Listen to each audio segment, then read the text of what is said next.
So the Drake, Kanye, Larry Hoover concert just concluded. They literally just walked off stage. And I want to give my brief synopsis and my overview and overall reaction of how this concert went. And I think you're going to hear a vastly different opinion for a majority of people that are going to be severely anti-Drake. And I understand some of it, but I also want to give a different perspective on this kind of event because it's a big moment. It's something I'm going to remember for a very long time, along with the Donda live streams. This whole 2021 Kanye Drake, this kind of just collection of just these albums dropping and they're doing incredible numbers and these incredible moments in music. It's something that's very notable and something that's very memorable, but it's all come down to this moment. We finally have had unity with two of the biggest rappers in the entire industry, some of the biggest artists of all time. And I'm just in general, it's glad to see. I'm glad that we're able to see this camaraderie, this unity, this peace, and we could finally see it in a live form and seeing kind of this healing process for music.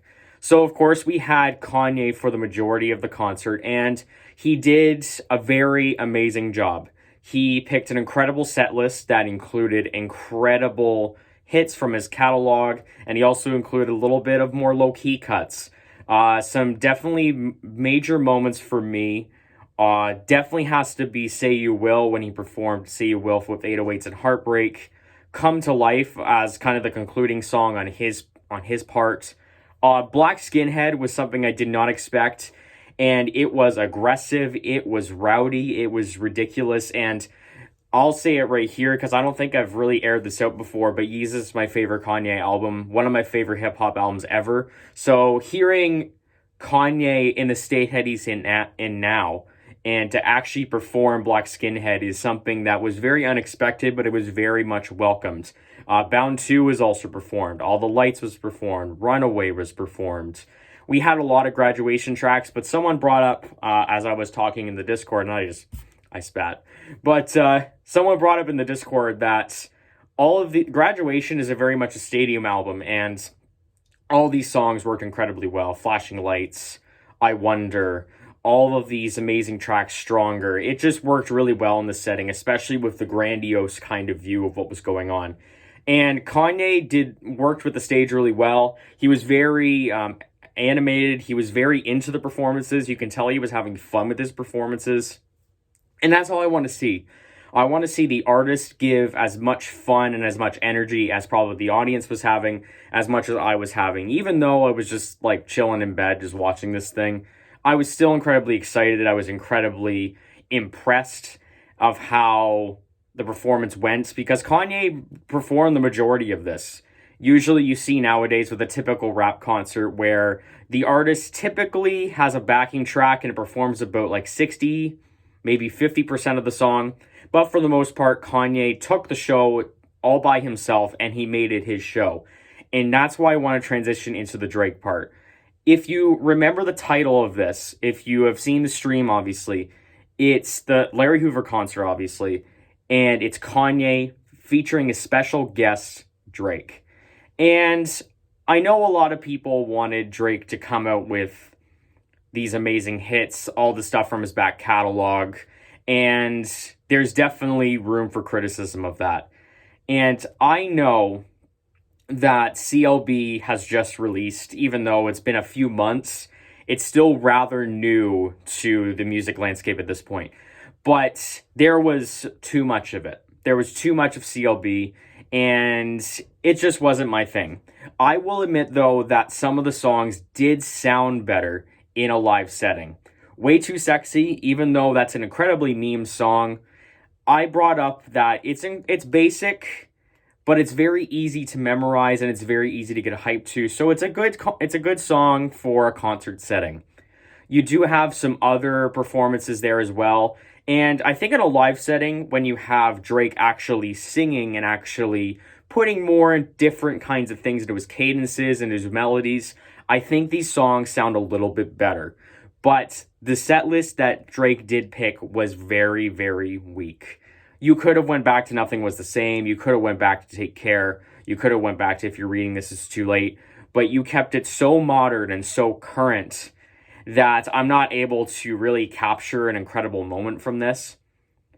Besides the last track, which was Forever, and that was a nice kind of collective moments that we had celebrating Drake and Kanye. And it sounded like Kanye didn't really remember a lot of the verse, but he was still having fun with it. And that's the one thing I want to point out. Like, again, it's like it's special guest Drake.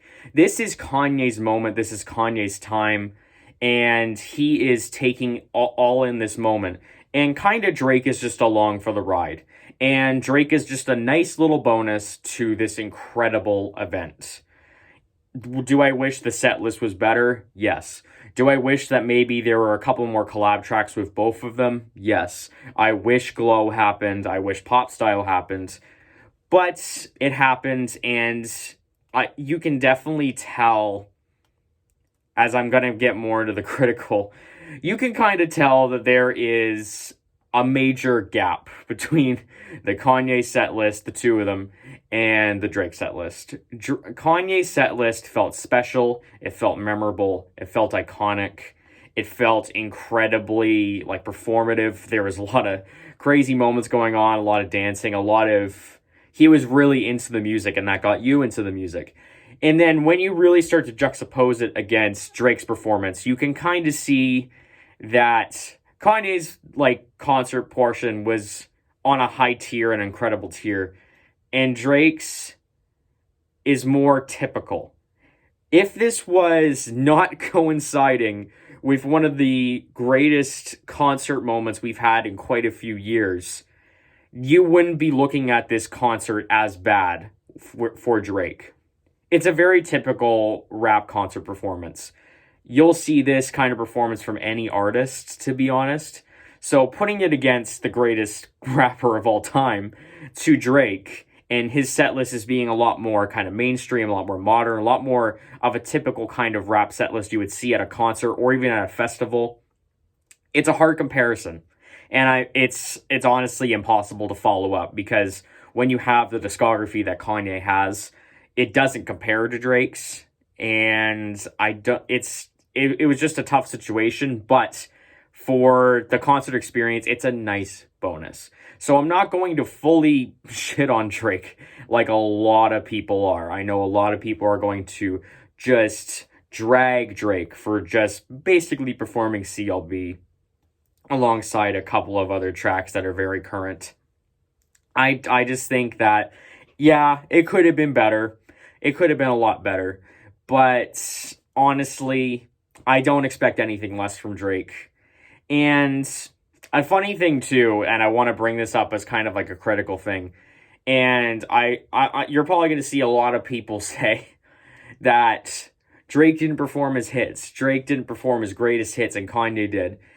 And when you really think about it, Drake did perform some of his greatest hits. When you really think about it, when it comes to streaming numbers, when it comes to relevancy, he did perform his most famous ones. But on the counter side of that, there are his most famous ones from maybe 2018 onwards. And I can think of Started from the Bottom. I can think of Hold On, We're Going Home. I can think of Take Care. I can think of The Motto. I can think of Headlines. You could have came out swinging. You could have absolutely came out swinging with a set list. And unfortunately, it was just not there. So, to put it kind of in a conclusion, Drake did incredible. Or not Drake did incredible. Kanye did incredible. Kanye brought all the stops. He brought all the momentum. He brought all the energy. And Drake brought a typical rap performance. It's not a bad performance. But it's not a good performance either. It's a typical rapper performance that you would see at any kind of festival or any kind of concert. There's tons of videos coming out now of when rappers are performing. A lot of them aren't really performing. Again, as I said, there's a lot of backing tracks going on. And again, if this wasn't put against Kanye West, you wouldn't be having these kind of reactions that I'm having. But that's my general thoughts on this stream, on this performance. It was incredible, and I'm glad that we got to see it even through a phone like I did. It's an incredible moment. It's a brilliant way to cap off 2021. It has been an incredible year for music, and I have all my year-end lists made up. So in the next week or so, I'm going to be putting those out. I have my top 10 songs of the year. I have my top 10 albums of this year. And I also have my top 5 worst albums of this year with a couple of dishonorable mentions. So if you haven't subscribed, please do. For those of you here, thank you for watching. Please like, comment, subscribe. And that's all I got to say. And thank you for watching. Have a good night's sleep. God bless.